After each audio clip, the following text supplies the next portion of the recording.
ఢిల్లీ మద్యం కేసులో BRS MLC కవిత judicial remand పొడిగించారు. CBI కేసులో ఈ నెల 21 వరకు రిమాండ్ పొడిగించినట్లు రౌస్ అవెన్యూ కోర్టు పేర్కొంది.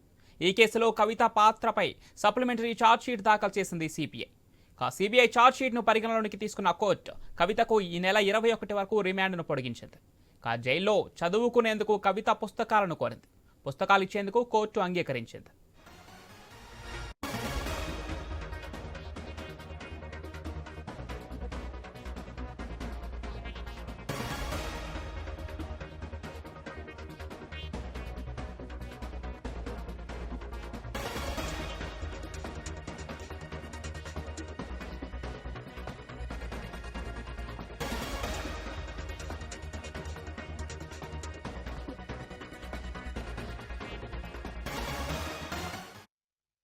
ఢిల్లీ మద్యం కేసులో బీఆర్ఎస్ ఎమ్మెల్సీ కవిత జ్యుడిషియల్ రిమాండ్ పొడిగించారు. సీబీఐ కేసులో ఈ నెల 21 వరకు రిమాండ్ పొడిగించినట్లు రౌస్ అవెన్యూ కోర్టు పేర్కొంది. ఈ కేసులో కవిత పాత్రపై సప్లిమెంటరీ ఛార్జ్షీట్ దాఖలు చేసింది సిబిఐ. సిబిఐ ఛార్జ్షీట్ను పరిగణలోనికి తీసుకున్న కోర్టు కవితకు ఈ నెల 21 వరకు రిమాండ్ను పొడిగించింది. కాగా జైల్లో చదువుకునేందుకు గాను కవిత పుస్తకాలను కోరింది. పుస్తకాలు ఇచ్చేందుకు కోర్టు కూడా అంగీకరించింది.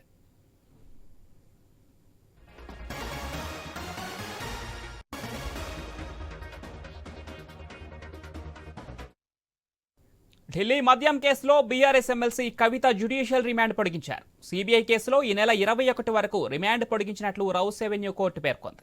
ఈ కేసులో కవిత పాత్రపై సప్లిమెంటరీ ఛార్జ్షీట్ దాఖలు చేసింది సిబిఐ.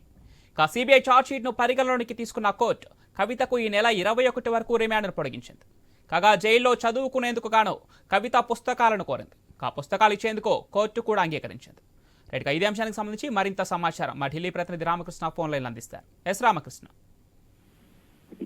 అయితే ఎమ్మెల్సీ కవితకు మళ్ళీ షాక్. ఆమె జ్యుడిషియల్ రిమాండ్ పొడిగించారు. సిబిఐ కేసులో ఈ నెల 21 వరకు కవిత జ్యుడిషియల్ కస్టడీ ఉంది.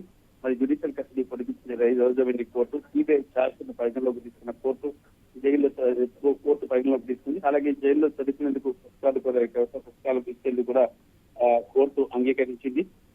అయితే జూన్ 20 వరకు కవిత జ్యుడిషియల్ కస్టడీ పొడిగించింది రౌస్ అవెన్యూ కోర్టు. తదుపరి విషయాన్ని జూన్ 20 వాయిదా వేసింది. సిబిఐ కేసులో ఎమ్మెల్సీ కవితపై దాఖలైన ఛార్జ్షీట్ కూడా పరిగణన తీసుకుని రౌస్ అవెన్యూ కోర్టు. ఇక్కడ పాలసీలో సిబిఐ కేసులో ఈ రోజు విచారణ జరిగింది. మరి అయితే కవిత కొన్ని రిక్వెస్ట్ కూడా రౌస్ అవెన్యూ కోర్టు యాక్సెప్ట్ చేసింది. Right, thank you Ramakrishna.